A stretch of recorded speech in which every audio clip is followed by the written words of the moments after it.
Này bầu trời rộng lớn ơi, có nghe chăng tiếng em gọi? Mẹ giờ này ở chốn nào? Con đang mong nhớ về mẹ.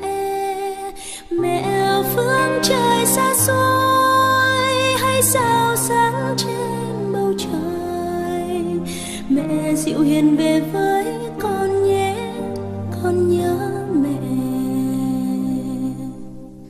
Lời nguyện cầu từ chốn xa, mong ước con yên bình. Mẹ thật hiền tựa nắng mai ấm ôm con tháng ngày. Mẹ giờ này ở chốn rất xa, trong mơ con đã thấy mẹ. Mẹ dịu dàng hát khúc ca, sao con thấy mẹ buồn?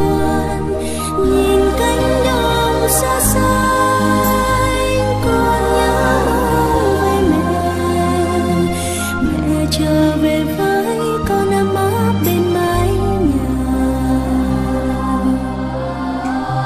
Và từ bầu trời rất cao, mong ước con yên bình. Mẹ ngồi buồn ở chốn xa, nhớ thương con vắng mẹ.